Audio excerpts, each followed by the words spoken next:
I've seen some big Buddhas in my life, but this thing is fucking huge. You ready for it?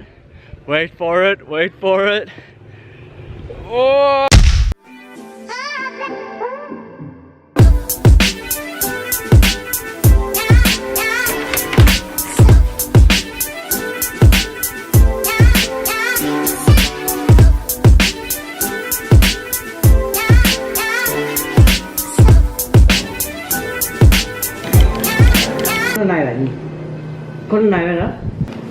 Just to the bus station by motorbikes, Yep. 1,000 steps. Okay. Check-in time 6:30. 6:30. Yeah. Okay.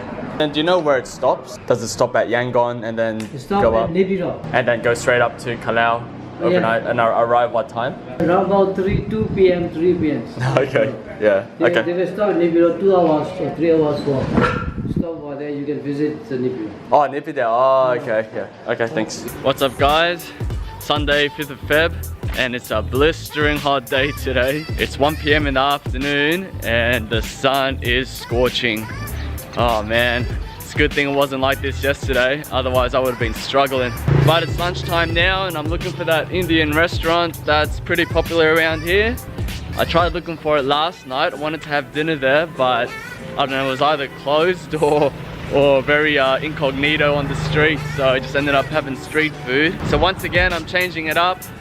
Seems like I'm changing my plans every hour, but I was supposed to go to Hapa'an tonight. I was supposed to go to Hapa'an tonight, which is a little bit further up north, and then slowly make my way up to Kalau and then stop by another city for a day or two. But you know, the south of Myanmar, like the whole country is relatively slow paced, and you know, there are a few attractions here, but it's more or less the same thing.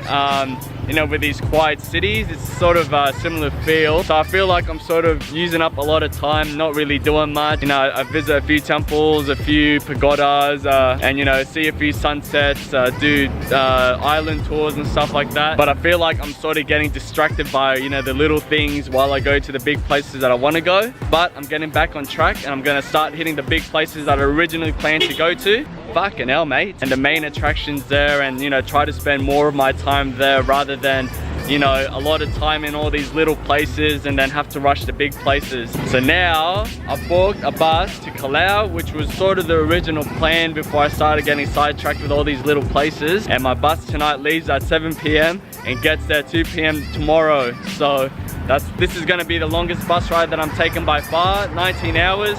So fuck, I should really try to find something to do with my time. My laptop's not gonna last for that long each way, and it's only 30 minutes per stop, so it's not even enough time to charge it properly. So I really gotta try to find something to do with myself on that bus. Now, you know by now that beeping just annoys the fuck out of me, but the thing I hate most is when a car is right next to you and it's sort of already half past you. They know I know they're there and they've pretty much passed you already, and they are right next to me and they fucking beep. Fuck. And I look around, there's nothing else, there's no one else, there's no other cars, and they still beep. Oh, that gives me the shits big time.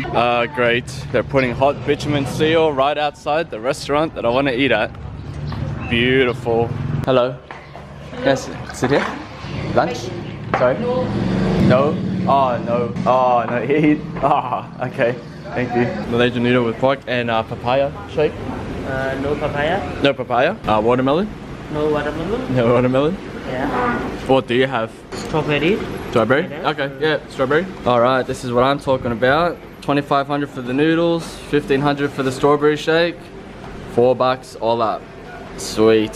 So yesterday I was feeling a little bit ambitious after the sunset, and I thought I could get the sunrise at the Lion Buddha this morning. And to get the sunrise at the Lion Buddha, it's 45 minutes away. I would have had to get up at 4:30. So I organized something with one of the motorcycle drivers, and it was gonna meet me in front of the guest house at 4:30. But then, you know, late last night after I lied down, I'm like, oh, fuck that. No way I'm gonna get up that early. So no way to contact him. So yeah, I slept till 8 o'clock and he was actually here at 4:30, and apparently he waited for quite a bit. So I'm feeling kind of bad. But now in the afternoon, I am gonna go visit it. And instead of taking another bike driver, I'm gonna go with him. He's over there waiting, but I don't know. This fucking way too hot right now to be on the back of a bike for 45 minutes. After I saw him this morning and found out that he was waiting for a bit, I told him 1 o'clock, and then now I made him wait till 2 o'clock. So for a taxi. Taxi car? Yeah. 20. You can go by motorbike. Yeah, I know, but just very hot. How long is it? 45 minutes? A little bit careful drive, half an hour. Ah, okay.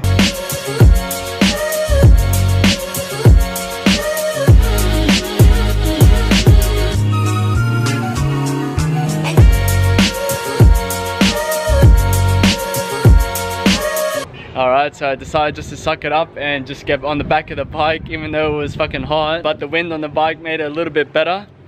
But it's just one of those days here in Myanmar, how even with the wind, it's still a hot wind. So it was a very warm ride coming here, but I arrived after 30 minutes, so not too long, not too bad in the sun. So I've made it to the Lion Buddha, the big Buddha just outside Mawlamyine. I've seen some big Buddhas in my life, but this thing is fucking huge.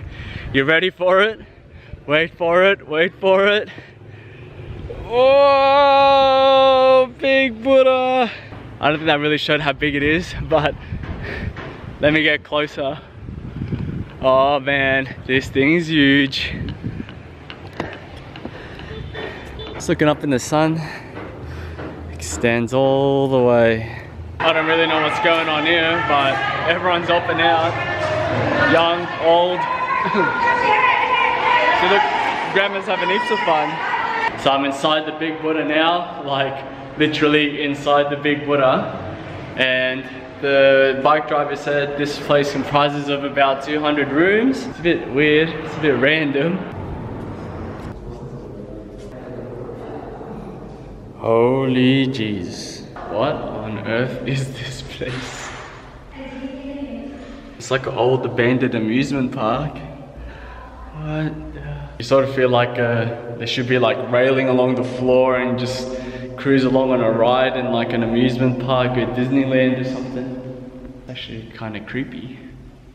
If it wasn't the middle of the day, I'd definitely be freaking myself out. Giving me chills. I feel like one of these things is just gonna come alive and then just tap me on the shoulder.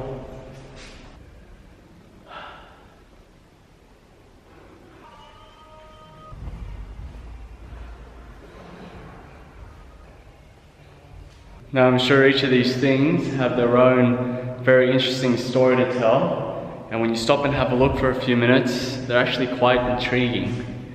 Like this one. What do you think would be going on there? Domestic violence? What about this one? It's got a pretty big sword in his hand, begging for their lives. Oh damn.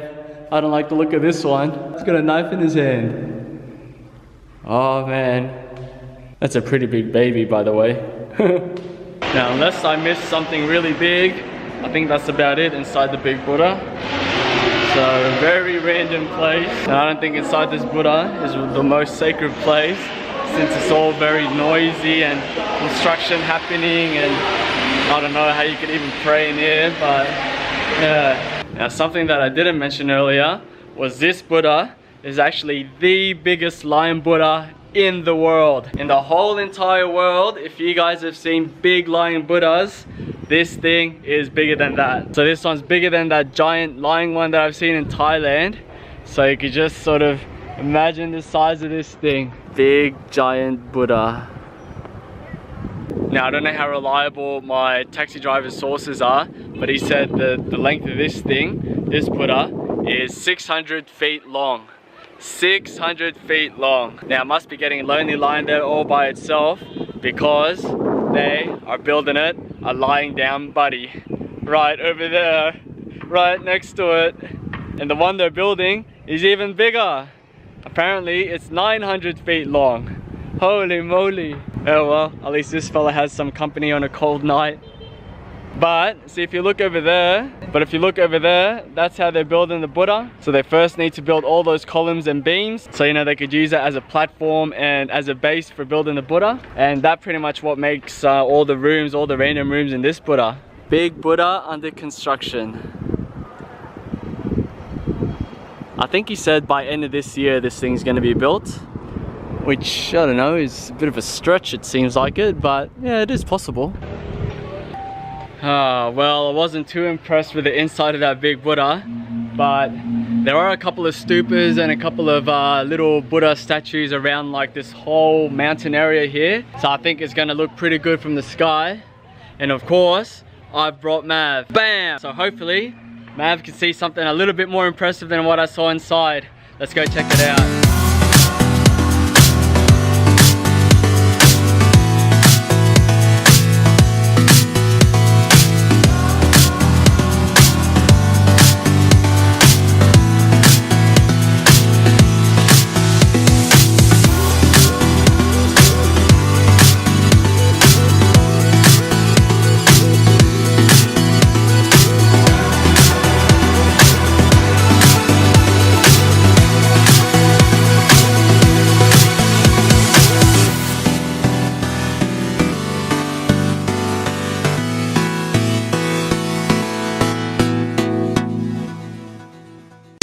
Well guys, back to another bus station.